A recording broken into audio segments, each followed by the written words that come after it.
Let me see. I have the agenda. I have to switch tabs. Okay. So we have Elizabeth, Nancy, Bill, Colleen, Beth, Anne Marie, Nikki. I think I saw Sarah. Chris. And who? I'm sorry. Chris is on. Oh, Chris. Yeah, I just got on. Okay, excellent. Okay. So were there any changes or additions to the agenda? Oh, why did I leave? I guess I wanted to talk a bit about the combining of the school lunch program, just to get some more information on that. And Okay. Amy, also don't forget, David wants to talk about the payroll procedure. Right.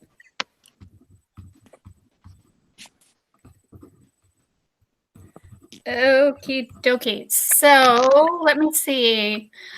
Do we have anyone from the public?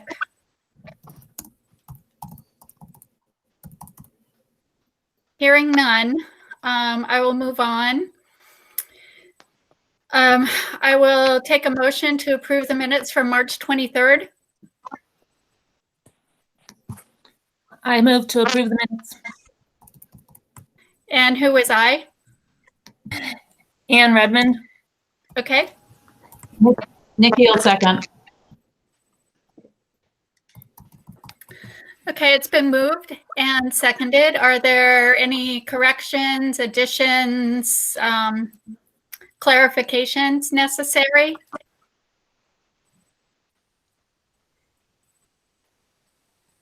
Okay. I'm supposed to do a roll call. Are we ready? Or, you know what? We could do a resounding yes. How about that? So all those in favor of approving the minutes from March 23rd, say aye. Aye. Aye. Aye. And all those opposed or abstaining?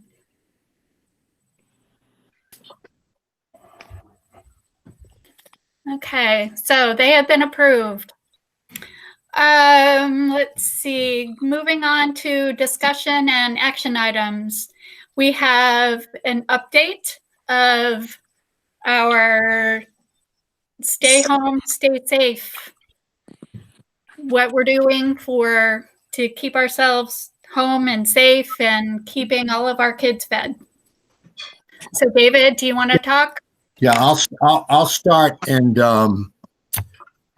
there will be Angie's here, Larry's here, so they are going to add to it. There's a couple of pieces to this that and Karen may want to chime in too. A couple of pieces to this that are critical right now. We are making every effort to keep the buildings closed and to keep everybody safe. That's a huge piece. Can everybody hear me okay? Thumbs up, thumbs up. You can hear me all right? Good. So that's our biggest concern right now. We did lose some custodial staff based on their rights as essential employees to be exempted. We exempted them. So Jim's down to a very minimum staff right now. So that's creating a little bit of a problem in terms of getting around and getting everything done that needs to get done, including the orders. The directives and orders keep coming out, including the last one, which was make sure you've got keep out signs and close signs on all your playgrounds. So Jim and his crew ran around today and did that at all the buildings. Again, that was part of the AOE and governor's direction. So it's all those little things that keep coming up. We're going to get into the continuity of learning plan in just a minute. That's actually item 2, but I want to talk about some of the mechanical things that are changing as we speak, or some of the things we've been doing to help with the mechanical ends of things. One is our technology piece, and some of the things Larry's been doing to secure some of the internet availability. I think we're basically at 95 to 96% capacity, but we still have those few families and kids out there who don't have access. So, Larry, do you want to talk about just quickly what you've been doing over the last week or so with your crew? Yeah. So what we've been doing is about 2 weeks ago, we knowing that this was going to happen and it was likely going to extend for the rest of the year before the decision was made to extend it for the rest of the year, we started thinking about how could we cover those families because we are not an ISP. We can't run line out to houses in rural areas. We can't, sign people up for Verizon and then, pay their bill. So knowing that we're not an ISP, what we can control is our physical campuses, and knowing we don't want people to come in the building. So it was on our project list to do actually later next summer, not this summer, but next summer, to improve the outdoor Wi-Fi space, which is not great at any of the buildings except for the Windsor athletic fields, which is okay, not great, but okay. It's almost non-existent anywhere else.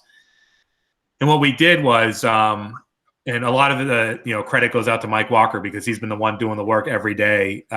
He's been running thousands of feet of wire, and we have finished every building except for Albert Bridge, which we ran into a snag, but we're gonna finish up this week.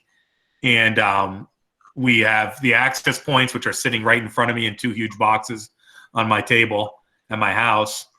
And we're going to have access points at every campus in the SU. And then once that's done, we hope to have it done this week, complete, tested.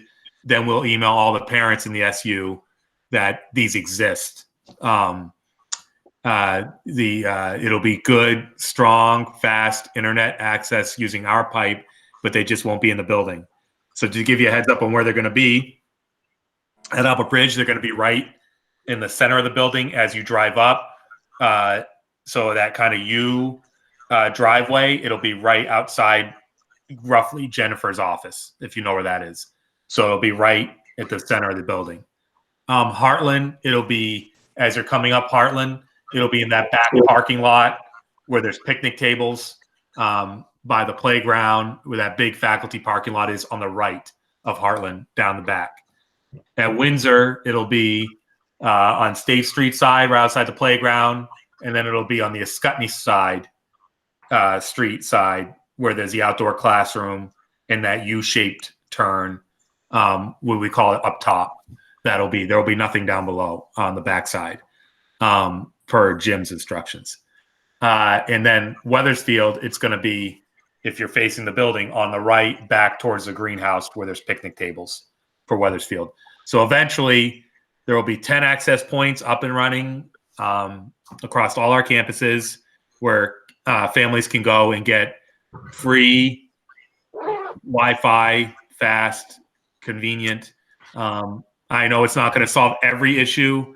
There will be kids that are young and can't get a ride into town or to their school to access it. But one of the benefits I'm sure Angie will get to in the continuity of learning plan is we talk more about asynchronous classrooms. Is there's no reason why a kid can't go there at 5 p.m. after the parents come home and do their schoolwork then, right? So that's the benefit of asynchronous. It's kind of like what we're doing right now. So if anybody has any questions, I'll take them. But basically, that's, other than the tickets, which have been triple since school closed, that's basically what we've been doing. And a lot of the credit goes to Mike Walker because he's the one up in the ceiling doing the work. Larry, are you also servicing across the river as Cornish and Plainfield reached out to you? Yeah, so we've continued our contracts with Cornish and Plainfield during this time. They account for some of those tickets. We're not on site there anymore as of last week. And it's been interesting to see how New Hampshire and Vermont are dealing with this differently. But I just met with the Plainfield Core superintendent this morning on a Hangouts meet, and we talked, and she seems happy with the service we're providing. And basically it's tickets, and they're in the similar type of boat. They have good access for most people. There are those occasional pockets where it's very rural and there is no Wi-Fi. There's no wired internet, and then there's no cellular. And it's a really hard nut to crack. If it's one thing if you have great cellular, but if you don't have good cellular and you don't have good wired, you're really in a dead zone as far as what can be provided to you. Yeah. Did anybody have any questions for Larry? I saw Anne Marie's hand go up. Anne? Yeah. I just wanted to ask him if there was an issue with Power School today. My son, he said he had trouble doing his math work today on Power School. Yeah, so Power School was down for most of the day today. We just got an update a couple hours ago that it's up. It was the first time I've seen a real significant outage like that in a long time. Hopefully it doesn't continue into tomorrow, but last I knew it was up because I was just in it. So, and we got an alert. If you ever need to see the status, it's status.powerschool.com, and you can see what's going on. There was a G Suite hiccup a couple weeks ago. When it's an extended hiccup like today, we notify the staff. So we emailed all staff. I think it was 9:30 or 10 o'clock. We emailed all the staff and said, Power School's having some issues. Here's where you can check updates. There's no need to put another ticket in. We're aware of it, and there's not much we can do. Yeah. So you know what? That might be a good heads up though, Larry. Maybe, first of all, I don't know, maybe we're testing the limits. I don't know if everybody in the country is probably going remote now, right? So that's tough. But maybe we need to alert parents and families maybe when Power School goes down for a significant period of time. Yeah. So I think one thing, I don't know if I want to, they're getting so many important communications from you, David. I don't know if I want to be another person in their inbox. I'd like to keep it open so that it's more open for you. I do plan, by the way, to send out an email to all parents once the outdoor access points are all deployed at all campuses so that they're aware that they're there and where they are. But one thing we could do, Dave, is we could make it more accessible on the website so that if you go to parents where it says Unified Classroom, maybe we could have a link right underneath that says Power School status. Ryan and I also had a thing on the old website, which didn't come over to the new website yet because we've just been so busy with other things. Because we launched this website, as you know, right before this happened. And we do have a template that's not public, but we are considering making it public, which shows all of our IT status at all times. So there's a place that Ryan and I can go in one view, and we can see if Google's up, if Google Docs is up, if Google Classroom is up, if Power School is down, and then all of our other switches, things that you guys don't care about, go down. So that's we could look at making something like that more front facing on the website, and then maybe let parents know in one of your emails that, hey, this is available. If you ever go to Power School and it's not up, check here first. Mm-hmm. Mm-hmm. Any other questions for Larry or comments?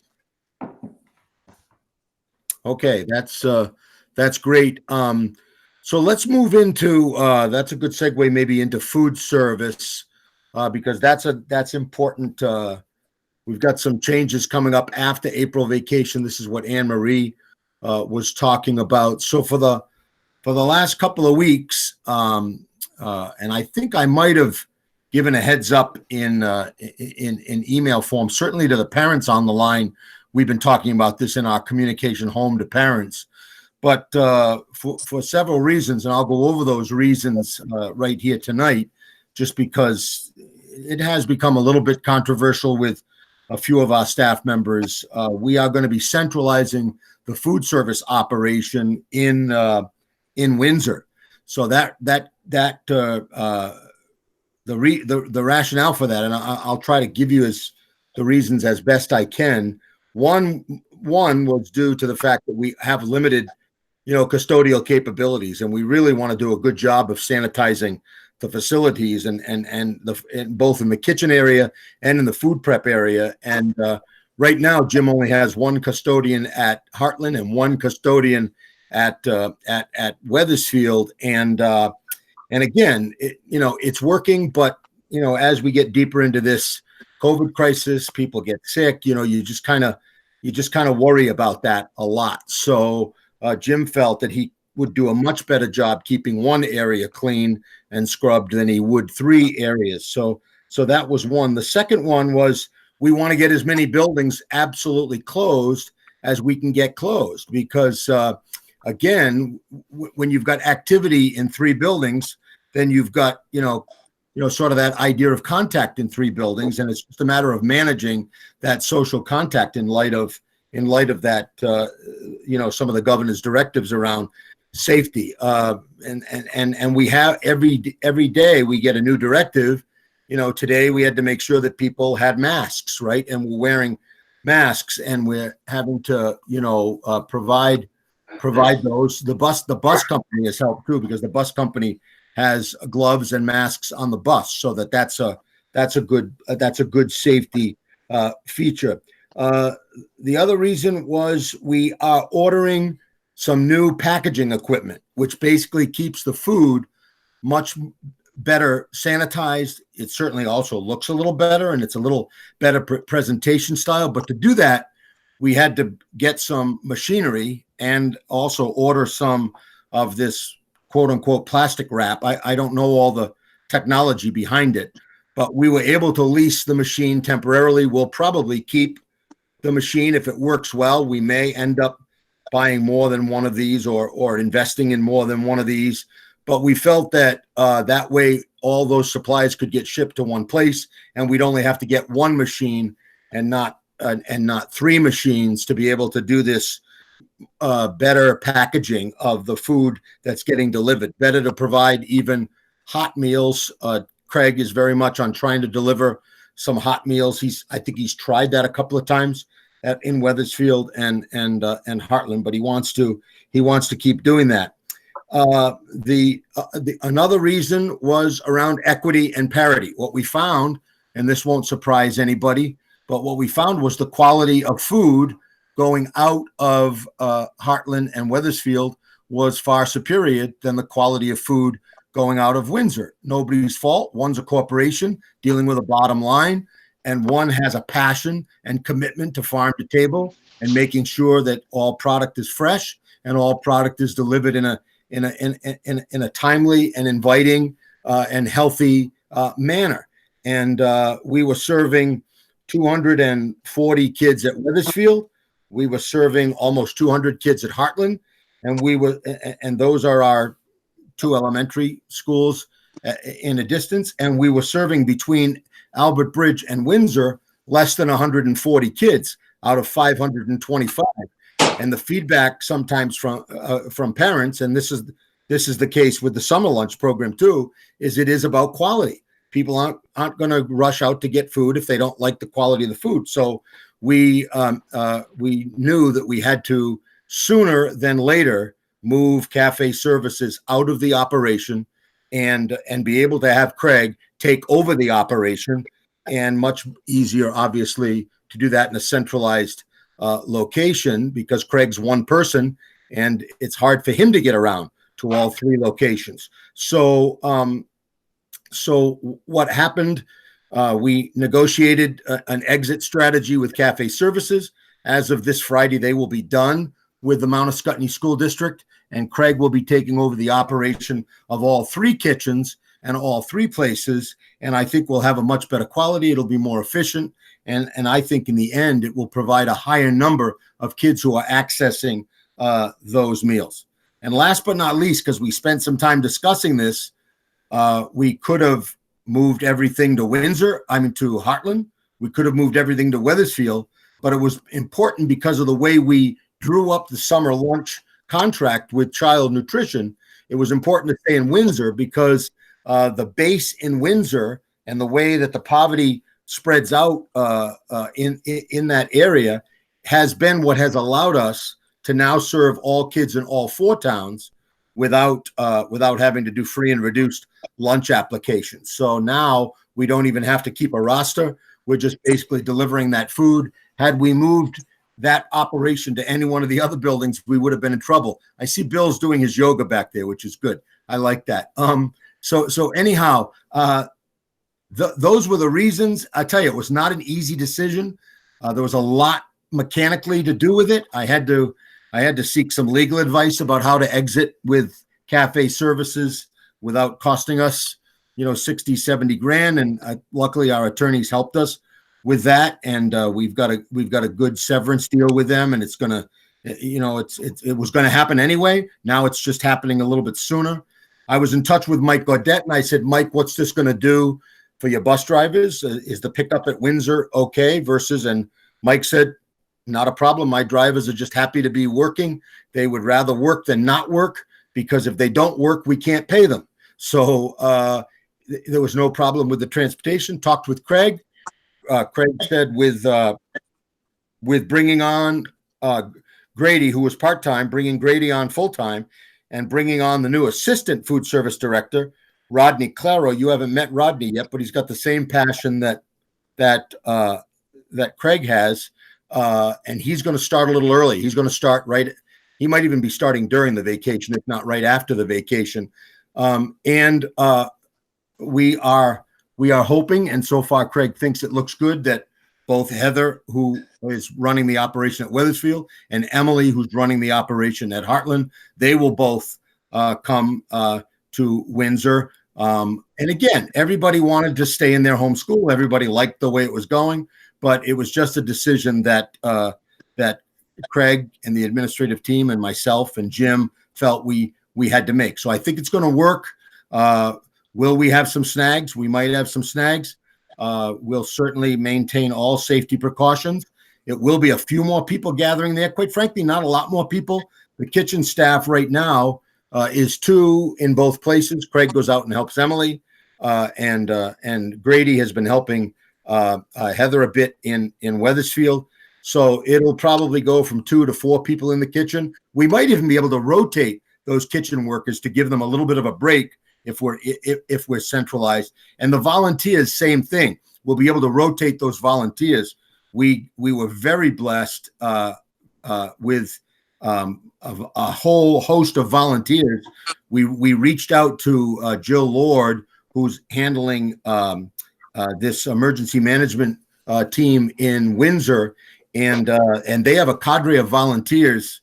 I think she's got 30 or 40 volunteers who, by the way, have all been background checked by the people on this committee or Mount Escutney Hospital. I don't know who did it. We didn't have the capacity to do that, but they have. So Wendy Moody was running a little low on the Windsor volunteers, and quite frankly, Heartland was getting a little low too. And Jill came through, and we've been able to staff the volunteer brigade for the last 2 weeks. And Craig feels pretty certain, and Wendy does, that after the holidays, if we're located in one spot, we'll be able to staff the packaging and preparing in that one kitchen, in that one cafeteria. So that's the situation. I know Anne Marie had a couple of questions. I don't know if you want to ask them now, but she had a bus driver reach out to her in Wethersfield, and they don't like the plan. How come they weren't considered on the plan? I'm not saying Anne said this. Anne was relaying this bus driver's concern. And again, and Anne, you can certainly voice the concerns without a doubt. But what I said to Anne, and I did this respectfully because Anne was only the messenger, the bus drivers don't work for us. The bus drivers work for Mike Gaudette. The bus drivers will do what Mike Gaudette says, and Mike Gaudette has a couple of backup drivers. If this particular driver doesn't want to drive or doesn't want to, cross the Windsor line, or is worried about somehow the social distancing at Windsor, then that driver, I guess, doesn't have to drive. But Anne, did you want to expand on that? Because you reached out to me earlier today. Yeah, I just wanted to, I guess what the driver is concerned about, and what also concerns me, is that now more people are gathering in a larger group to do this now that it's centralized. So I'm just wondering if there's any kind of maybe staging or something like that can be done so that everybody isn't connected to each other in some way. Like the kitchen staff is sort of separate, and then the volunteer that takes the food from the kitchen staff to the bus doesn't ever actually come in physical contact with the kitchen staff or with the bus driver. Something like that, I think, would make these people feel more at ease. I think what the main issue is that they just felt like it was adding a lot of people into the circle. Yeah, no, I understand it. I get it. And I did talk to Craig this afternoon, based on some of the concerns that you had. We had a little hangout. I basically spend my entire day on Hangout. I like it. I'm sold on Google here. Google, I'm going to take some stock in Google. But anyhow, the bottom line is we did meet, Jim and I and Craig. And I mentioned some of that. And Craig and Jim have this rather elaborate plan, which is why we had to shut down for that week. And just what you said, and I think is going to happen. They're going to have the food prep in one place. They're going to have the packaging prep in another place. And they're going to have a staging area outside where that food is going to be brought. So the volunteers will be, and the bus drivers will be able to pick up that food in that outside staging area on that Ascutney Street side. So they're never going to have to go in that building. They're never going to have to access food in that building. I think they've got it pretty well worked out. Okay. And I guess the other thing that they brought up was that if we're down to just one unit operating on this, what if somebody within that unit in the kitchen staff gets coronavirus and are quarantined, and then our whole kitchen staff is quarantined as opposed to just one school's kitchen staff? Yeah, to be honest with you, Ann, that's been my biggest fear with this whole food service operation. I heard about a district was either in New York or Massachusetts. They were serving 3,000 kids a day, and 2 of their bus drivers came down with the coronavirus. I mean, there was no controlling it. They were all doing the safety precautions. They were trying to, take care of themselves, and they basically had to shut the food service operation down. They don't even have a really good long-range plan. I guess, and it's a good concern. I think we're going to have to maintain those staging areas. Jim has a new product that he's going to be testing. It's he's already had a spray product, but this is a little more. It's green, but it's a little more effective, I guess, when you spray down certain areas. So I mean, we'll take every precaution and we'll stage those areas properly. But you know what? Any one of us on this call tonight could walk out and get COVID virus, and then I think. And I said this to Craig, then we'd have to bait and switch. We'd have to figure it out at that point, whether we'd move to another location, whether we'd shut the operation down. I'd call Beth Roy right away and say, Beth, what do we do? We're in trouble. And hopefully, with child nutrition and the right people around, we may have to figure that out. But I understand the concern. By the way, I reached out to the food service workers tonight. I didn't reach out to the bus company because I'm hesitant.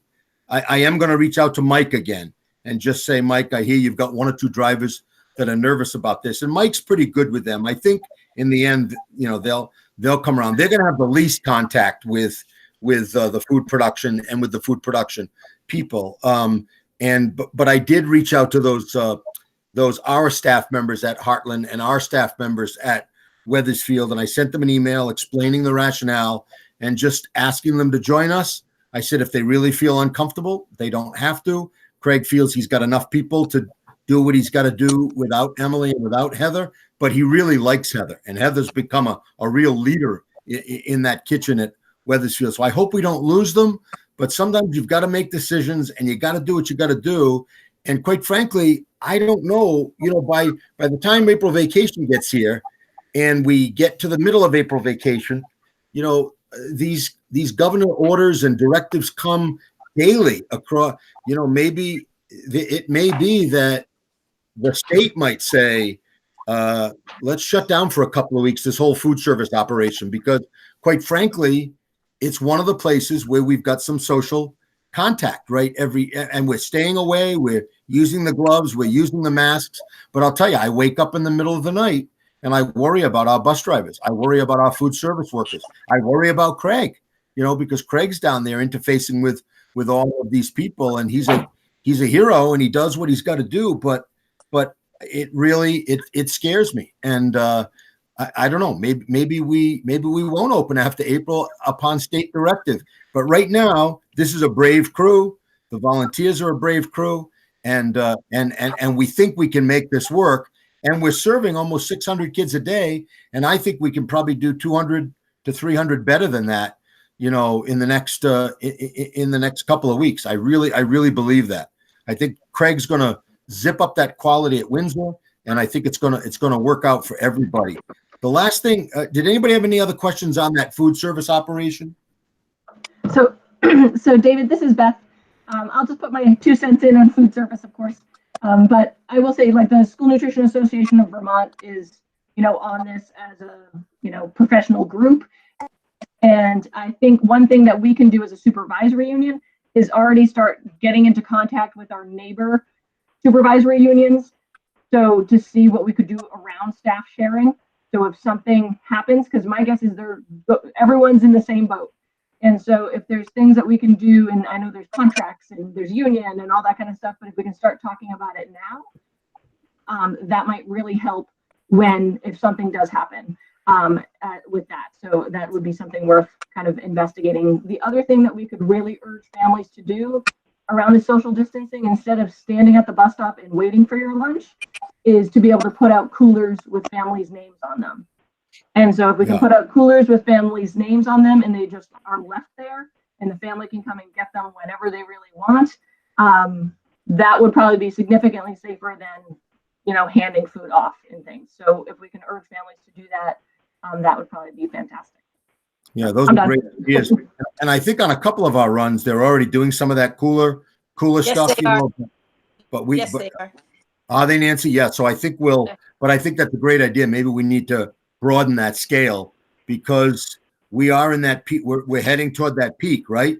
And right when we get back from vacation, we'll either have, God willing, we'll have hit that peak, or we'll be really right at that peak. So it's part of what keeps me up at night, to be perfectly honest with you. Just a friendly email out and allowing people to do that, put their name or their address on it. Yeah. Okay. And I think that would be just urging people, as much as, our kids go every day. They love seeing the bus, but we can wait half an hour and come get our lunch after. That's a good point. Thanks for that, Beth. I wrote it down. Nancy, did you have something to say? Did you have a question, Nancy? No. Okay. No. I just said. This is Sean. I do. Okay, Sean had a question. Sean's on the phone. Yes, I'm in the hot tub on the phone. We know that. I'm really happy to hear that Craig is going to be taking over for Windsor and West Windsor for the Mount Scottney School District, and that change is happening and replacing cafe services. But on behalf of my voters here in Wethersfield, I have to point out, David, that the contract that we made with Craig was to serve Wethersfield and Heartland. And this was a process that took a couple years for us to build the program. And Craig built it, but there was a lot that went into that. And what we agreed to was that Wethersfield and Heartland would be sharing Craig's services. But now Craig's services have been expanded, and you've hired another person. And the thing is, I'm actually for all that personally, but I have to point out that this is the first I heard about it, and that the people who signed that contract and made it were not consulted. And this is a thing that I like, but I think there's a danger in this time that the people with the most power in an organization will take more for themselves when there aren't regular meetings and easy ways for us all to communicate. So I'm good on getting rid of cafe services and having Craig run everything, but I just want to put a marker down on good governance. No, a point well taken. And again, it is, and I'm glad you acknowledged, Sean, because I know you believe it, that A, it's a good decision, but B, it's a decision made in the middle of a pandemic and a crisis, right? So it's somebody in leadership, and I'll take responsibility, who's making sort of quick decisions. And I do know on the financial end of it that, Craig was already, around the operation at Windsor to some degree, not as much as he's going to be on April 20th, but we're keeping really close. We're keeping really close contact with the expenses in this entire pandemic. And matter of fact, we're coding those expenses with a special code that the state gave us. And quite frankly, I think Rodney Claro and maybe even some of Craig's time, given what we had to do to keep everybody safe and sanitized, I think we can code it to that COVID-19 expense, and we're supposed to be getting reimbursed for all of these additional expenses, through FEMA. I don't know when that'll be. God only knows, but we are tracking those expenses carefully, and this is one of those expenses I've asked Ed and Craig to track because it's an extra expense. But I hear what you're saying, Sean, and believe me, it's a day-to-day operation, and maybe we do need to once in a while. That's why I wanted to have the meeting tonight. I mean, in some ways, this was an unscheduled meeting, but a lot was happening, and I wanted to make sure everybody was at least in the loop, and that I can write these emails and keep everybody updated. But it really isn't sometimes efficient to gather board members together and take votes and discuss things. But I take it, and I take responsibility for it, Sean. I get it. I understand what you're saying. And however, David, yes, I appreciate all of that. But you also know that there were 433 people in Wethersfield that voted no on a school budget. I know. And that bus driver was probably one of them. Yeah, no doubt about it. And so it's not whether I agree with the decision, it's whether the folks that are voting for the budget believe in the process. Yeah, I get it. And by the way, that person could be a board member someday because she's expressed some interest. She may be. In that. So believe me, I completely understand, and it's part of what, like I said, keeps me awake at night. But I get it. I get it, and I'm glad she reached out to you, Ann, and I'll try to have Mike reach out to her, and we'll do the best we can. Thank you. Any other comments or questions on food? Yeah, David. Okay. Go ahead, Scott. Scott, did you have a question? Yes, please. So this may be better put in executive session, and I don't know if we're going to have one of those tonight, but it does seem that this is pointing us towards the sharing of food service employees, and there was some discussion of changing that in the past, and there might be something you can add about that, or maybe you'd like to talk about it privately. So just, I'll leave it at that. Yeah, no, that's a good point, Scott. We have talked about that in the past, and we were going to bring it to the table in negotiations. We never really did, but it's whether or not all food service employees should be SU employees, not just Craig. And quite frankly, the other thing we never got to, but we were going to do it, and maybe we can still do it in the next couple of weeks. We've got to figure out, or the next month or so, we got to get all those representatives together. It's Nancy and it's Beth, and I forget who it is. I think it's Nancy for Mount Scottney. It's Beth for Heartland, and I know it was Susan. So we've got to get a new rep to put together that cost sharing mechanism for next year when we move into a unified self-operating food service system. But Scott's right. At one point we talked about having all the employees just be supervisory union employees, but we didn't get there, and I don't think we can now, Scott. I think we're going to have Mount Scottney employees, we're going to have Heartland employees, and we're going to have Wethersfield employees. But maybe down the road we could think about that.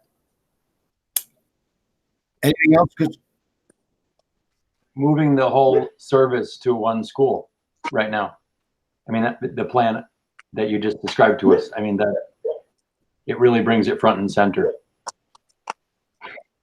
Yeah, it does. It does. Yeah. But I know that midstream, which is exactly why, in the end, if Heather in Weathersfield says, I'm a Weathersfield employee, I'm not going to go to Windsor, Craig and I both know we can't make her go. So, that's the way it is. And I'll tell you right now, we're not going to be making them supervisory union employees in the middle of the year, right? Elizabeth, did you have your hand up, or were you just scratching your brow? Okay, you're good. All right. Anything else on food service? Because I want to just talk quickly about negotiations. And Bill, you're on the phone. Scott, you're on the phone. And and Sean, you're on the phone. I think we told you we settled with the support staff in the final hours. And it was tough in the middle of this COVID-19. This is still part of the COVID-19 report, by the way. And it's even more difficult with teachers because we didn't get to settle before this crisis hit. And so what we're trying to do is we're trying to come up with a system to be able to pass a last-minute proposal back and forth electronically so that we might be able to close that out. And I know Sean and Scott and Bill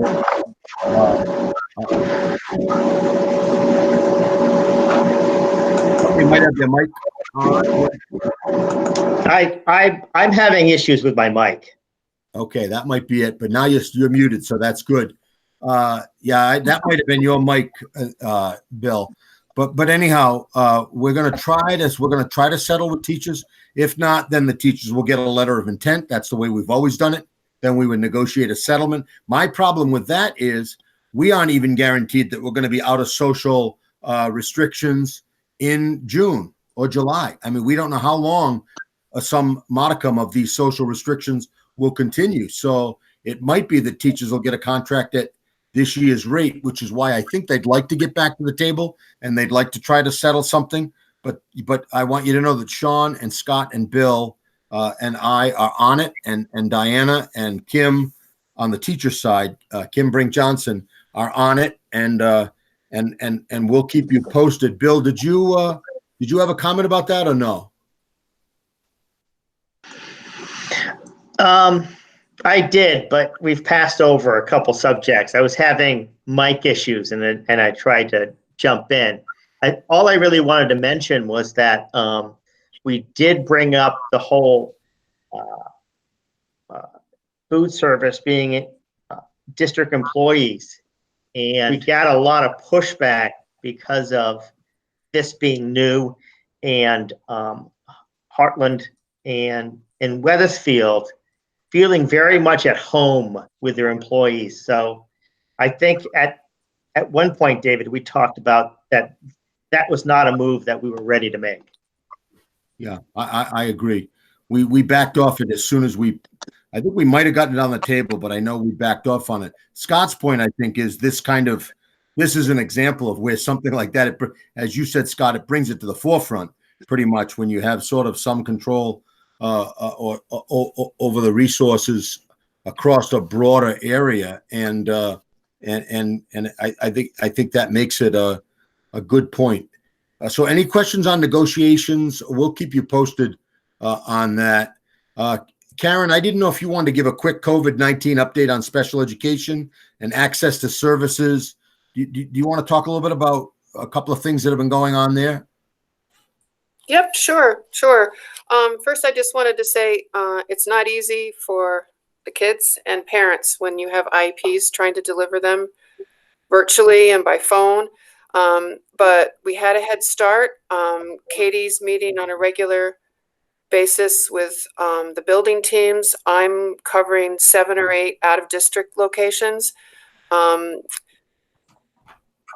We've got our distance learning plans are coming together really well, and I think that the special ed staff are actually ready for the continuity of learning that's going to start after break. So I think it'll be an easier transition to the continuity of learning. We've got guidance from the AOE. We have guidance from our special ed administrative organization and the attorneys that we've hired through that organization to keep us in line.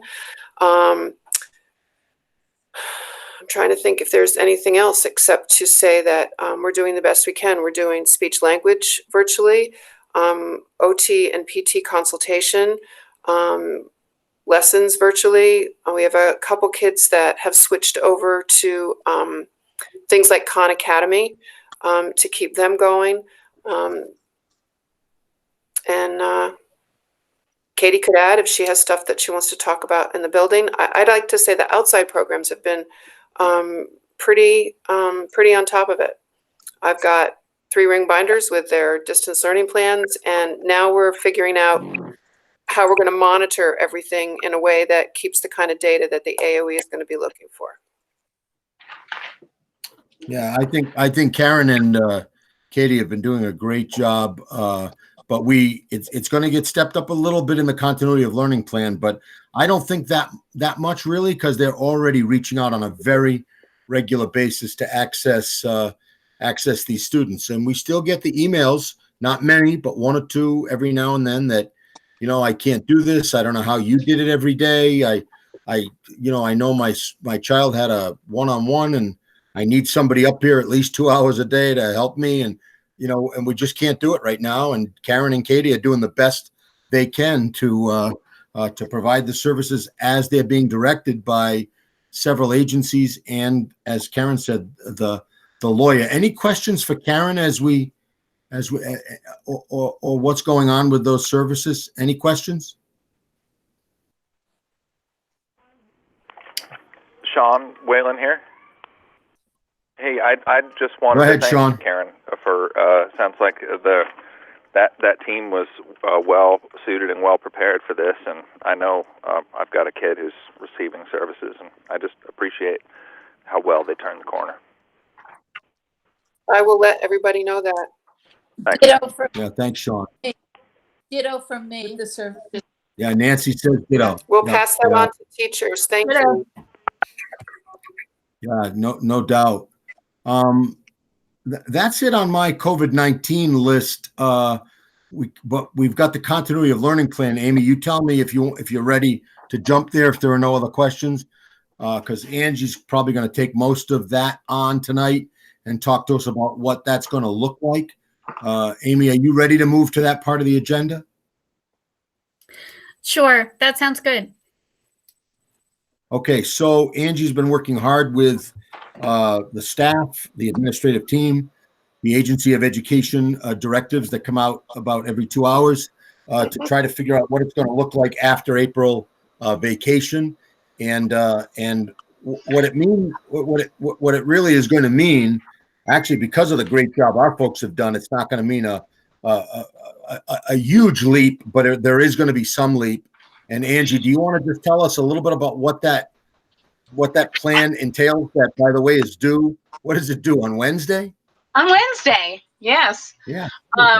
We're going to be ready though with our first draft, and I really think the plan has given us. The first outline that this AOE presented to us was rather daunting. The Vermont Superintendents Association countered back with some suggestions, and in the end, they've put together a much more streamlined document. So we're in the process of. I have the draft prepared, ready. There are a few holes in it, gaps in it that I'm not exactly certain how to answer. So we're going to be meeting tomorrow morning in an administrative team to discuss the things that we can't answer. What's really nice about the plan is that they ask us to describe our process or our plan. And it doesn't mean that we have actually created those plans or processes yet.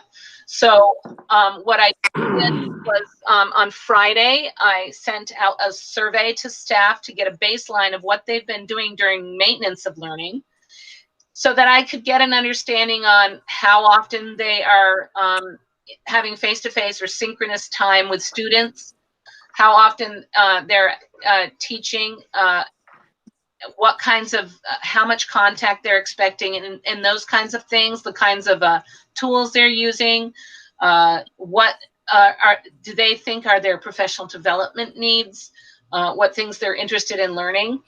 And so I had the best response from, it was teachers and paraprofessionals. I think last count was 129. That was this afternoon, which is amazing. So they're responding to that survey. Part of the continuity of learning plan includes teacher teams and grade alike teams or content area teams. I'm not exactly sure what it's going to look like for our departmentalized situations. It might be slightly different. It is those teachers coming to an agreement in terms of what will be the minimum baseline, how they'll handle things like students who aren't engaging in the process. There are a few questions still that we have yet to get clear guidance on from the AOE. David, you can jump in here too if I don't remember them all. Attendance is, it's not unclear if we take the latest guidance that we have, that they just say that we are operating as if students cannot be educated in their home school, not homeschool, but in their school building, then we just assume that all students are in attendance. The other thing we're not sure how it's going to look is grades. And one of the ideas that David's talked about is students will be able to have 1 no evidence or a 3 proficient. In some ways, that's the proficiency scale for pass-fail. We haven't determined what this means for credit-bearing courses, and the AOE has not come out with guidance that we are aware of. I was just checking the COVID AOE page again to find out if they've come out with some clarity around that, because obviously there will be high schools all across the state that are in the same boat. So I feel that we have a really good start on it, have no problem sending it up on Wednesday and getting some feedback so that we can have a final working draft, because it is a plan that the AOE does not expects that it will change as time goes on, as we learn more, as things unfold with this situation. One of the things we are asking teachers to do with their administrators is to develop a plan for if they should get ill or a family member should get ill and they should have to take care of that person in their home, so that to be taught in that particular teacher, staff's classroom or the person that they connect with. What questions do you have? Let me just add one thing quickly. The key to this and what we spent the most time, or we're going to spend the most time with teachers on this week as we get ready for this, is really the difference between, their face-to-face time with students. This is especially important as you get up into the middle school and high school, because they've got multiple teachers. And what we were hearing feedback from parents is there were almost like too many hangouts and too much going on. So we've basically said to teachers, if you do this face-to-face, which Angie, I think, said is what they call synchronous learning, right?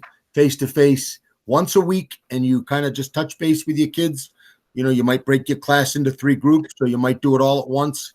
That's going to be sufficient. And then the back and forth of work can be handled through Google Classroom, a telephone call, an email. And I think you're going to see, a lot of that going on. But we're basically saying, pre-K to 2, 30 to 60 minutes roughly per day. 3 to 5 will be probably more like 60 to 90 minutes. Then 7 and 8 will be the full 120 minutes. And the 9 through 12 will be in that 3-hour range, because they've got multiple classes. And sometimes they've got they've got foreign language considered part of the content area. We've also asked our unified arts teachers to go easy a little bit, that less is more.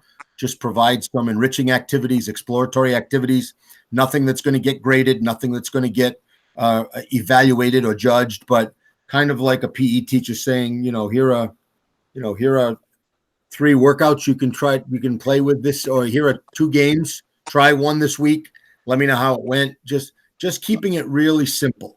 And I really think in this remote environment, what the state is recognizing is homes were not set up for kids, at the ages of 6 and 7 and 8 to be inundated with remote learning. I mean, it's hard. I don't know how many of you have ever taken an online course or class, but I have, and it's hard to navigate that online environment. So we're asking teachers, get out of the gate slow, less is more, use the pilot time to understand what worked and what didn't work, and then move forward. I think they're doing great work, but we wanted to give them permission to just slow down. And then Angie and the team with State Department agency guidance, will figure out what are those expectations between now and the end of the year that are absolutely critical moving forward. And we're trying to stay away from things like we were on some Google Chats today with teachers, and we said, don't be using verbiage like, well, if you don't do the work, you might have to go to summer school, or if you don't do the work, you might have to, repeat 3rd grade. No, we're going to stay away from that. My feeling is, much like with the staff, we didn't ask for this. Guess what? The kids didn't ask for this either. It's not their fault. So I want to make sure that everybody is held reasonably harmless from this remote environment, because I think it is the way it is. And some kids, thank God, they've got resources at home and parents who are really good at this, and they're excelling. And we said to teachers, look, with those kids, if you want to give them enrichment activities or additional exploration activities, go ahead, create that environment for them. Challenge them if they want it. But for the most part, let's stay with that modicum of assignments and work, so that we don't drive kids over the edge. We don't drive parents over the edge, and the staff doesn't drive themselves over the edge. So they so far we met mostly today with Wethersfield teachers, and they were in different pods, K2, 3, 5, and they were pretty accepting and supportive of the direction we gave them today. Any questions of Angie? Anne-Marie, go ahead. Hi. I would just like to get a little more information from the teachers out to the parents. I haven't heard anything from Daxton's teachers at all, none of them. Whereas Cooper's teachers, this is at Woodstock, I hear from weekly. But I haven't heard anything from the Wethersfield Middle School teachers. Okay, what I would suggest that you do reach out to them. Yeah. As each school is handling that different expectations. I know that they're working very hard, but maybe that's just a piece that they haven't gotten figured out yet, how they're going to do that. So, and also I checked on Power School for grades, or if anything's been graded that they've been working on, and I don't see any grades entered since before this happened. So no, not doing that. There was no grading required. That's the piece that we're trying to figure out. We did have a hangout last week with a high school teacher who wanted to at least record that students had been doing assignments, and especially the ones that had been proficient at the assignment. So she was putting it in as a 3 for those students, but other students that hadn't, students are struggling all across the board with engaging. And so she would put a score in there that did not count toward their grade. Again, we really need some clear guidance from the AOE, how we are going to handle the whole grading thing. From what I've read from the available resources across the United States, a lot of systems go to a pass-fail kind of situation. So again, that's that 3 or a 1 that that David had talked about. I told you about that David had been talking about, but I don't know. I mean, one of the things that I want to be really clear in our plan is that we're not failing kids because of this situation. Yeah. And then as far as Google Classroom goes, I don't know is Larry still on the call? Because I've just realized something I'd wanted to ask him. I think he left, but go ahead, I'll pass it on to him. What was the question, Ian? I had heard from a friend who has kids in Springfield that there's a thing with Google Classroom, an app that parents can download, but the teachers then have to send an invite to them, and then the parent can view how the students what their assignments are and what they've turned in, and you can look at their work and so forth. Yeah, I'm pretty sure that's the case. I'll reach out to Larry and maybe he can get something out, or I can get something out. We have to all that. parents. Yeah, because Elizabeth, go ahead. This is Amy. I thought he sent it out because I saw it and I passed it on to a lot of people. Yeah, I thought something went out too, but I'll check on it again. And a matter of fact, Dan, I wanted to get clear, not that we want to pick on a certain, and I know that's not what you're doing, a certain set of teachers, but I just want to be clear on what you're saying. Are you saying you haven't heard from the teachers, or your kids have not heard at all from the teachers? You got your mic off, and do you want to turn your mic on, Ann? I know you're trying to answer my question. Sorry. Yeah, go ahead. He's been hearing from his teachers. I'm still at work. I actually have to go to work, so they're here kind of doing this on their own. So I'm not able to like watch and see that he's actually getting his work done, but he tells me he's getting his work done. I just don't have any way to check that. So I guess I'll reach out to his teachers myself. Yeah. Well, why don't you? But also, I do know that there's a way that those teachers can invite you, can make you a user basically. So you'll get everything they get. And I'll mention that to Larry, and we'll certainly mention that to that team. But I think if you reach out to them and say, I'd like a little more regular interaction, there are ways in Google Classroom to make that happen. I know there are. Any other questions for Angie or about this transition to yes, David. Go ahead, Sean. Actually, Amy, I'd like to address. May I speak as a parent who happens to be in the room? Yeah. I suppose, yeah. I won't abuse the privilege, Amy. I think a philosophical corner gets turned in this moment, because I could say personally that I only tolerate school because it's happening somewhere else, and so you see where I'm going. That actually we really are reaching into the home in a way that, again, I'm being the voice of all the other freaky people who might not like that. So I just wanted to lay that down. And the other thing is that, as a parent, my fourth graders said that Dr. Baker said they couldn't have chats with their classmates on Google. Can you dispel that, please? Oh, that's not true. Yeah, no, that's not true. What some teachers were doing is they were leaving their chat room. They would have a class in Google Hangouts, and they'd leave their chat room before the last student left, and that's a little dangerous because the teacher hasn't instigated that. But they can set up a Google chat anytime they want to. So we'll make, if that needs to be made clearer, we'll make that clear. Oh, please allow me to show democracy in action. Hey, Aurora, Google Chat is on. Dr. Baker says it's okay. That's it. Dr. Baker said, yeah. But I would also say, Sean, because of this invasion of some level of privacy or security, I mean, this is not the first time we've heard that. Matter of fact, we've had a couple of parents in this environment, and the state has waived the timeline on this, who have applied for homeschool their own kids. They just don't want to deal with this back and forth with work. And usually there's a deadline for when you have to apply for homeschooling, but they've waived that deadline now. And anybody that and I'm not saying you should do this, Sean, but anybody that contacts the state can homeschool their own kids and then not have that day-to-day interfere. Because I know it just overwhelms some people. Some people don't like it. As you said, some people tolerate, it. But yeah, so that's another option. If anybody, you hear anybody talking like that, they can do that, and we can show them how to apply.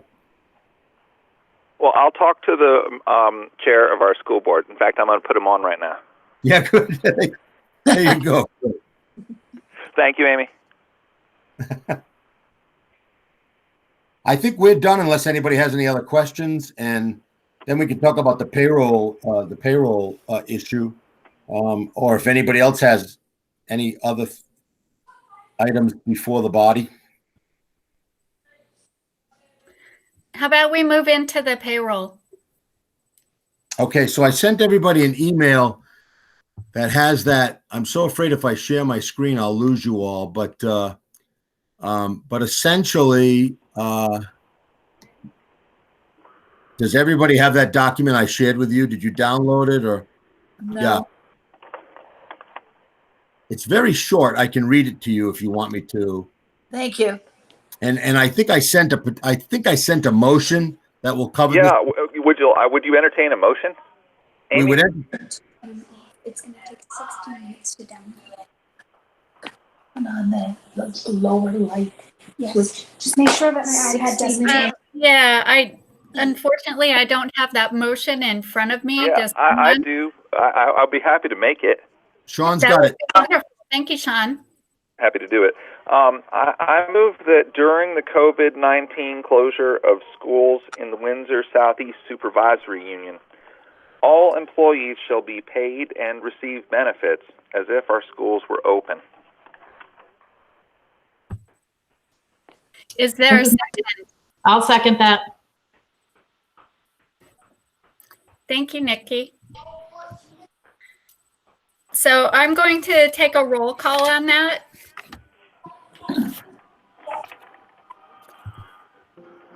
And okay, Elizabeth.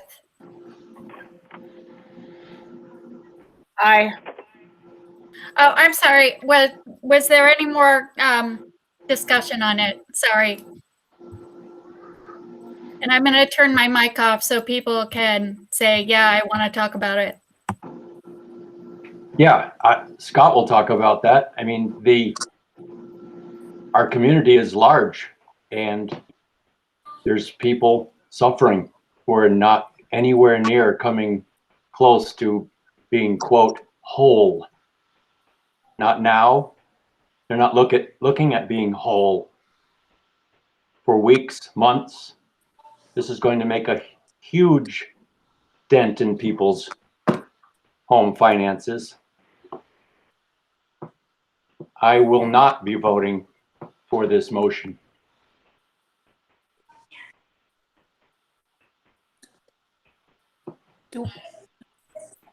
Any other comments? Thank you, Scott.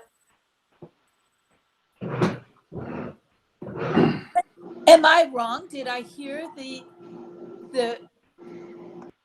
motion incorrectly?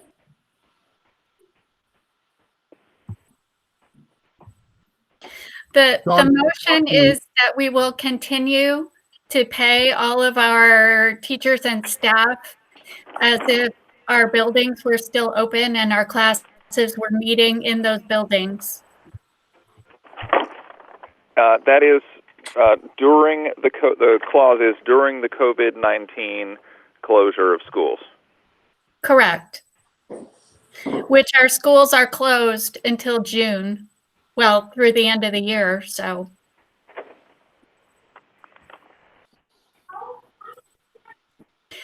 So Scott, a question. Are you thinking that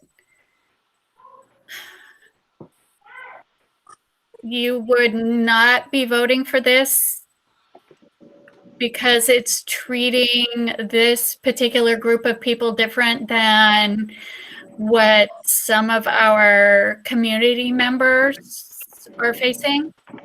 Exactly. It's providing an insulation.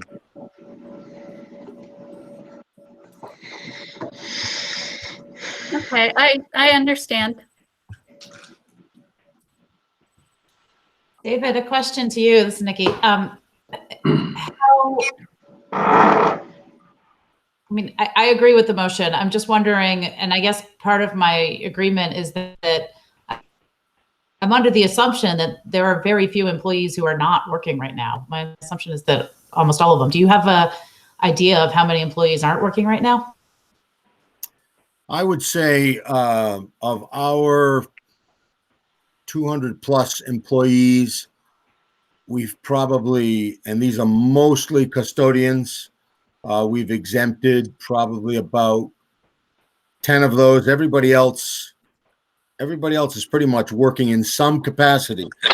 They're either doing this online instruction, or they're supporting students in another capacity. Are they working 7.5 hours a day? You know, I think that would be hard to prove, but they're working a lot. You know, and the teachers, I bet the teachers are working at least 7.5 hours a day in this remote environment. Remember the reason for this motion. The reason for this motion, well, part of the reason for this motion is just that we do have something on record, but also in order for us to use federal funds to pay employees, and we pay our employees through federal funds. Some of our kitchen workers, cafeteria workers, our interventionists, our title people get paid with federal funds. We have to have a procedure and a policy that says we're paying all employees during this COVID-19 crisis. Then we can use federal money to pay the federal employees. But we have to have this motion in the minutes and in the books, or we won't be able to do that. So David, and this is Beth Carter. So is this for the teachers and the support staff? Because I would agree, right, from at least my experience, most of the teachers are probably right above and beyond right now, given the nuances. But is it also all of the support staff that, right, generally are, right, have to be in the building to do work? Yeah, we did. Yeah, exactly. It would be for all employees that would be engaged in employment if the schools were open. So that's support staff, custodians. Got it. And is that the requirement for the federal funds, or is there subsetting? No, that's the requirement for the federal funds. You have to be paying all employees during the COVID-19 crisis in order to pay those federal employees. David, Scott put a question into the. Yeah, Scott put a question into the chat.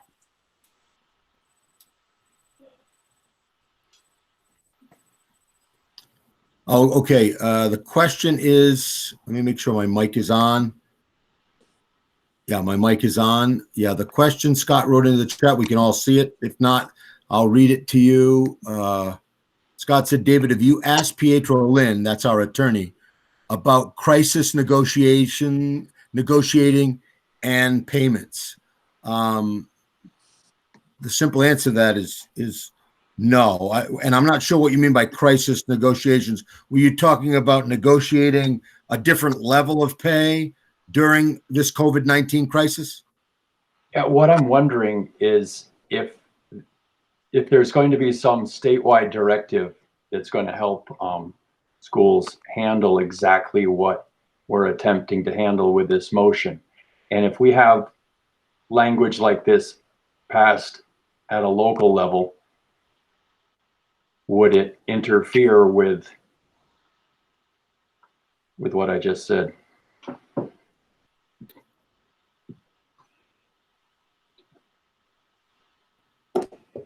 I think I understand your question. I think the only reason you would vote no for this is if there were people on this call and on this board that felt that we wanted to lay off a certain group and we can, you know, we've got to give them 2 weeks notice. There's been some direction from the agency that we can. What I'm telling you is our administrative team has strongly advised, and our special ed staff have strongly advised we do not do that, because you know, it just would impact students. Now, that's not those 9 or 10 custodians who exercised their exemption because of age, but I bet you that's a place where we would get into trouble, because we would be laying them off because we honored what is an exemption that's been established by law. So I think we'd run into a buzzsaw on that one. And the staff, the special ed staff and the teaching staff have said please, we need those support staff members to work with students who are struggling, to work with students who still have those needs. Maybe Karen can speak to this as well, but they are playing a vital role in those schools right now.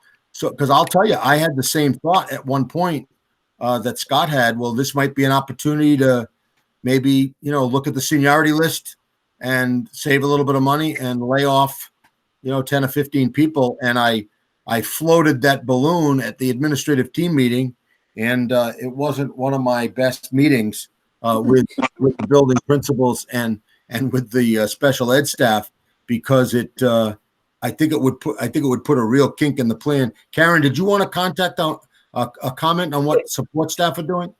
Yeah, I would just want to mention that it's a little more labor intensive because we can't do the small groups necessarily that we could do before for family reasons, schedules, availability.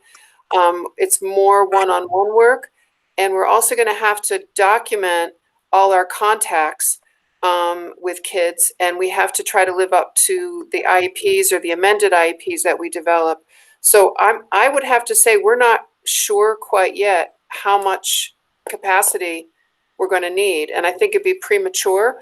Maybe after we look at everything and we've got everybody's schedules lined up, there might be some flexibility, but it's not looking like it quite yet. That's for sure. For example, a para might have 4 or 5 students they need to be in touch with every day, and then they need to check back with the special educator.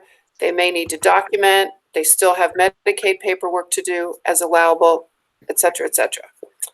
So right now, I think it's just a little early. And this is Amy. I don't think Scott meant to lay people off, but just his comment was more in line that there are other people who are being laid off, and just how, the community looking at the payment of people, wondering if they are actually doing work, I suppose. But as a person who is doing most of her work online, the amount of hours that I'm doing just to put programs together to put online, I'm probably working at least, a third more than I usually do, if not twice as much. Go ahead, Scott. Yeah, to clarify, so the crux to what I'm trying to say is that if we're ratcheting down the economy by some metric that none of us can really get our hands on, but we're going to know this next year. I don't like holding the principle of holding a group harmless, and B, the point about the state was that I can't help but imagine that, we're only one supervisory union. We're suffering. This is happening all over this state. Is Dan French and Governor Scott attempting to bring some clarity to this, and with some instructions how budgets might be met, or these salaries might be met at some prorated basis? Yeah. And so Scott, right, this is Beth. So that was kind of my question. Is this is this format, this policy required, right, per the state, per the federal, and that's why we're doing it? Or is it, I guess that's where I misunderstood. I thought that was a requirement, which is why we had to do it, versus we're just doing it on our own. To answer that question, Beth, this is not a state requirement. A policy like this, it's a federal requirement in order for us to continue to access those title funds and those federal funds and those food service funds to be able to continue to pay our food service employees. Because what the federal government is saying is, if you're going to only pay some of your employees and not all of your employees, again, I don't understand the logic behind it, but that's, we got this directive more from the federal government that we had to have some sort of a procedure that said we're paying all employees as contracted during this COVID crisis. I'm also looking at the payroll, the one that I sent out in the email that sort of reflects this vote tonight. And what I'm seeing is there that all employees will continue to be paid based on their current contract, and the funding of employees during school closure, all employees will continue to be funded in the same manner that they are funded when there is not a school closure. In a sense, I think that, first of all, it doesn't preclude anybody from being laid off. I don't think it precludes any help we might get from the state or the federal government after this is over in terms of some proration of that amount. All I know is that if we don't approve this tonight, then all of Angie's federal, because right now Angie's got several of her employees who are paid through the federal government. And if we don't get something like this adopted and approved and in our minutes, then not only will we be paying our regular ed employees, we'll be paying these title employees. I think Karen, do you still have some employees that you pay through the Idea B grant?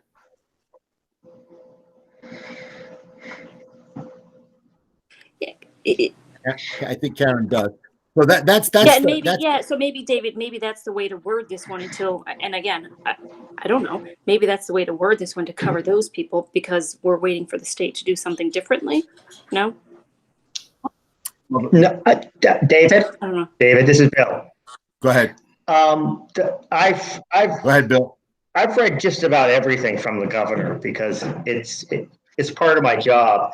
It's been pretty clear so far that the AOE and the governor wants schools to operate as normally as possible and to have How do I let it do it? Nobody touched it. I know, that's. no harm because of this forced closure. That's basically the verbiage that's been put out there. And even if we do pass this, which I believe we should, and the AOE comes up with different guidance, it doesn't mean that we can't meet again and alter this in some way. But I really don't see any choice but to pass this, that to continue the federal funding. And there are so many employees right now in the district that that we pay with federal funds that are under contract. And I don't think that we can pass up that money. This is Nikki. I'll wholeheartedly agree with Bill.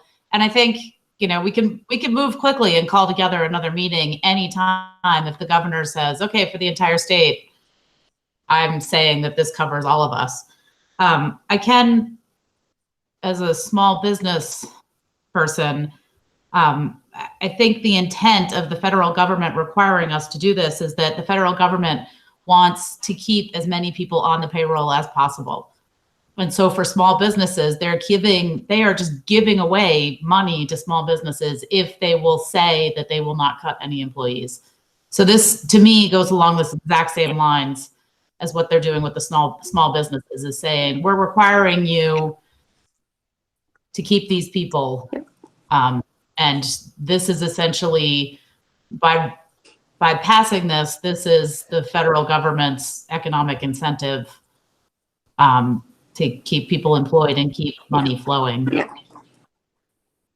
Yeah. The language is the same as the Small Business Association. Yeah, and that makes sense, right, from my perspective. So the only ask I would say is, can there be a clause so that if the government, if the Vermont government changes its status or changes its statements, that we just regroup? I wouldn't want to leave this policy as is without making that statement. and then we go and try to change it, and then we find ourselves in a legal battle. That would be my only ask, is we add some clause there that, right, in good faith, right, we'll just revisit this if something changes in the state. Now, I'd like to point out really quickly that there's nothing in the bylaws that would preclude us from changing this at any time. We have full control of the policies. And any policy that we create, we can revoke. And putting in clauses that say that if something changes, we'll revisit it, I feel is redundant, because if something changes, we can revisit it regardless if there's a clause or not. This is Plus, Amy.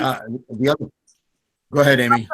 The last sentence in this policy is, the above procedures shall be in place while the school district is closed as mandated by the governor of Vermont. So that in itself Okay, there you go. Yep. provides kind of guidance on how long this is going to be in place. Got it. Yep, you're right, Amy. Thank you. You're welcome. Yeah, and the other thing I would Bill said, I think any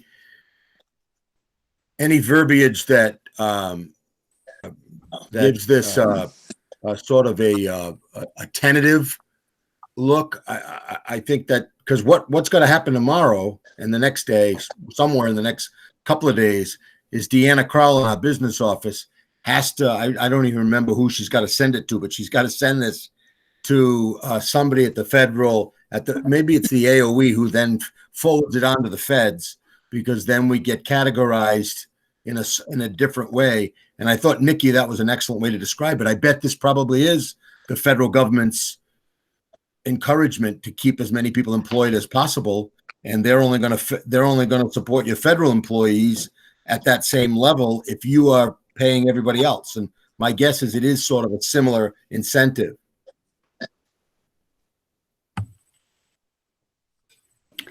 Are we ready for a vote? Yes. Yes. Okay.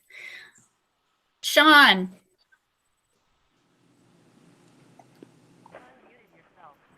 Aye. Scott? Nay. Chris? Aye. Nikki? Aye. Anne Marie? Aye. Beth? Aye. Colleen? Aye. Bill? Aye. Nancy? Aye. Elizabeth? Aye.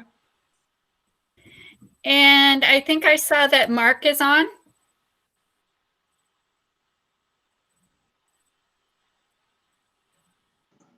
Maybe not. Maybe he left. He was on, then he left. Okay. So the ayes have it. So we have our policy. Thank you, everyone.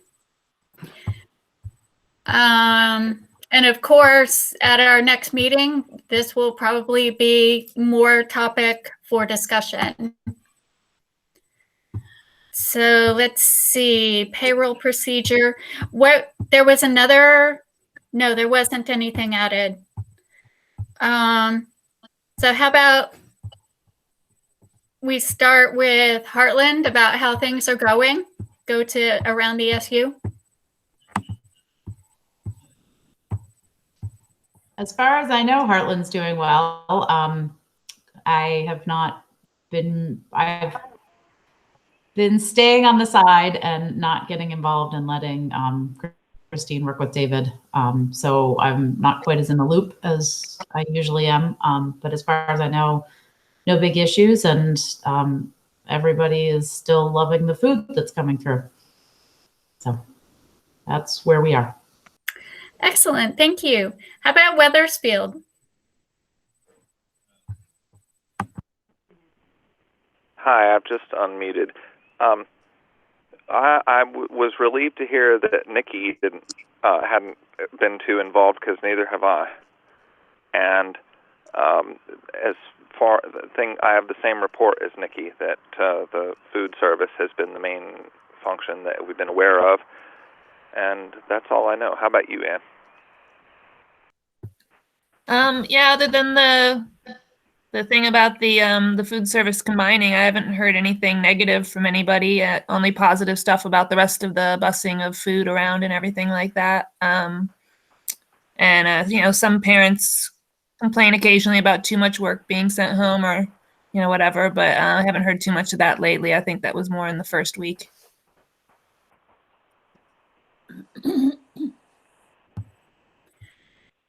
Great, thank you.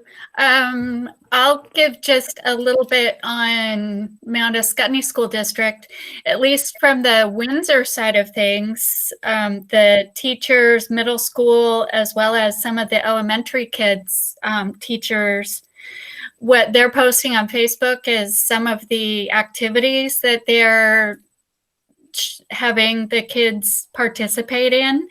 And I think it's all sounding very positive, but I will let someone else from Mount Ascutney School District chime in. I wanted to say that on Friday, this is Nancy, on Friday, we're having a big parade of teachers following the school buses as they deliver lunches, and hoping that the families receiving the lunches will just be out and waving and thanking everyone and all the teachers. For me, it's going well. Yeah, Amy, this is Beth from a parent of a and somebody at the high school level. I can say the teachers are doing a fantastic job keeping the kids engaged, showing up when they need to, and checking in with all of them. So kudos to the teaching staff and the administration staff. Great, thank you, Beth. So let's see, setting the agenda for the next meeting, which we're not quite sure when that's going to be, but Diane will do a doodle poll. Maybe we could all meet again in a couple of weeks after the first week of continuity of learning. Is there something that anyone wants to see on the agenda? Like maybe how lunches are going? I think an update on the food service would be good. Okay. There was one thing that I received an email from the VSBA about they were soliciting ideas for resolutions for the fall meeting. I was wondering if we wanted to ask them about the social media policy. Maybe they want to do something with that. As a matter of fact, I sent that policy with that question, and that a policy development committee has been working on that through AOE. So it was submitted to the AOE, and VSBA is waiting for the AOE to make their comments, and they will, once that's done, they will send that out as model policy.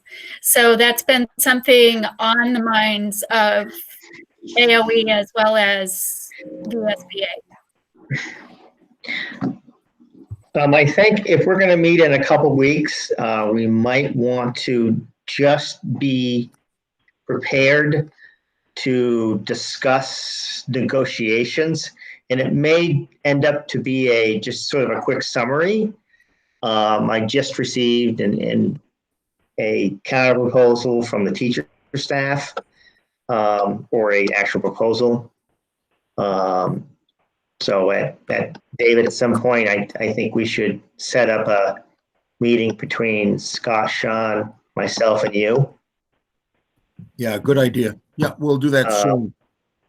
Yeah, so Did they must have copied me on that? they must have, yeah. Okay, I didn't see it yet, but I'm sure it's in my inbox.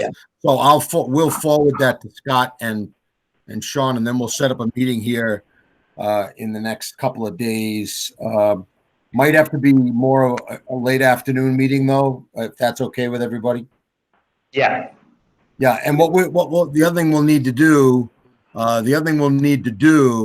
is and Scott, I saw that, and yes, I will do that. What I think we should do is on that agenda for next time. We should probably, especially if we invite all boards, we could warn it as an all board carousel meeting, and we could ratify the support staff contract. And then if we do happen to settle the teacher contract, and I know there's a lot that needs to go into that, we could ratify the teacher's contract, and Bill and Scott could kind of talk you through the fundamental changes in both. So I'd put ratify support staff, and potentially ratify teaching staff, but just have those as agenda items. Thank you, David.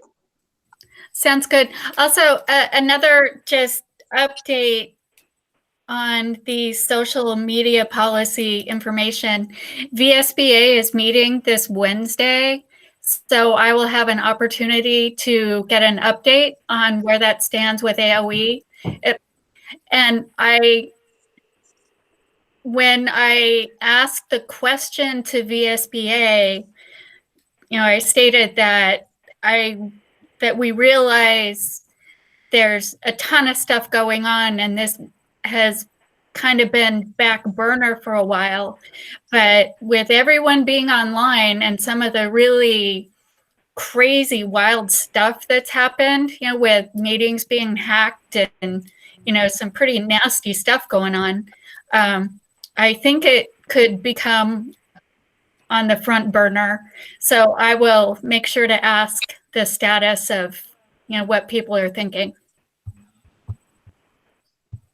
Amy, just Thank you, Amy. Just so you know, Amy, when you close the meeting and we adjourn, you'll have that recorded version as a file in your account, and then when you send that file to Diane or me, and I'll send it on, just make sure you put the sharing link that anybody with that file can open it, because I think you're the one in control of that file.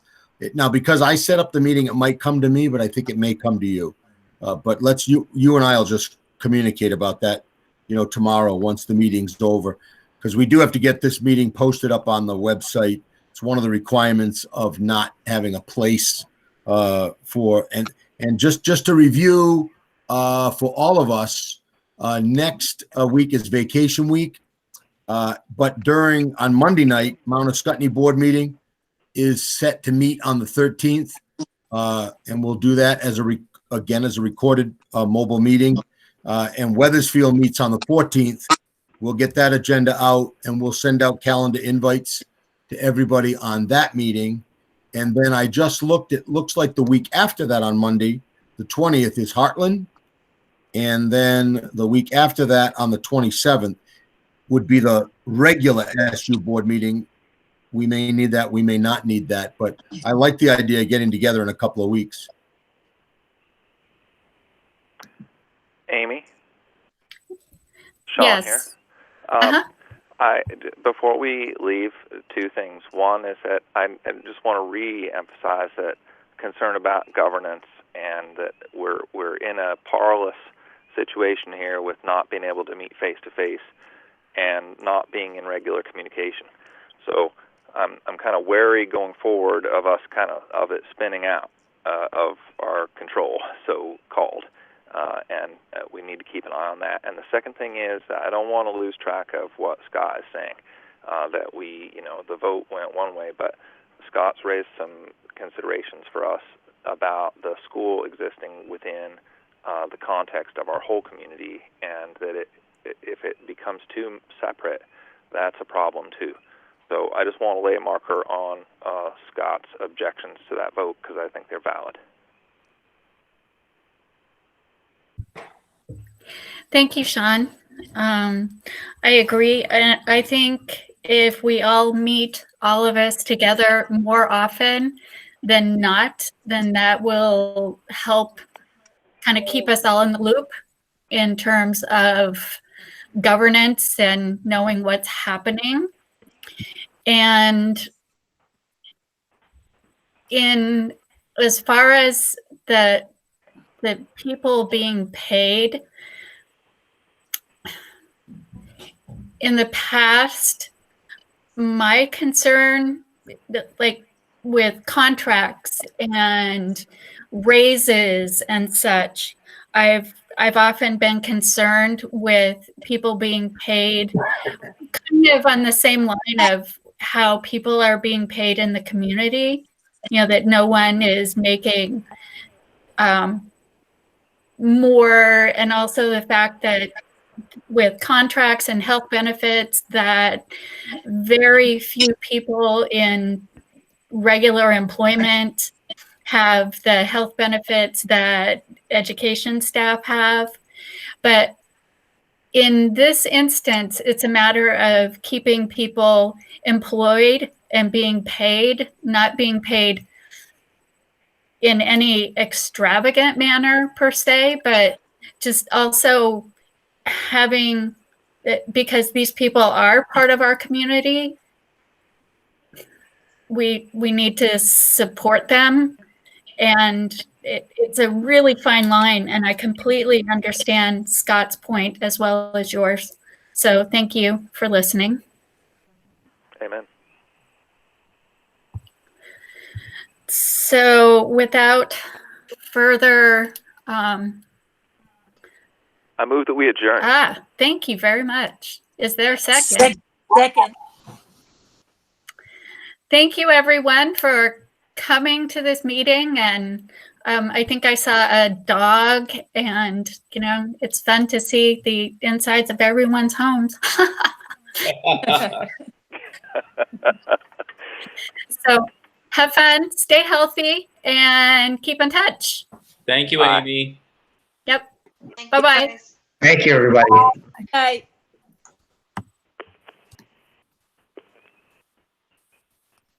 How do I get?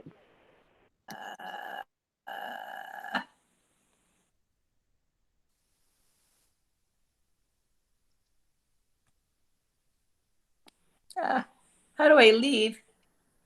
How do I leave?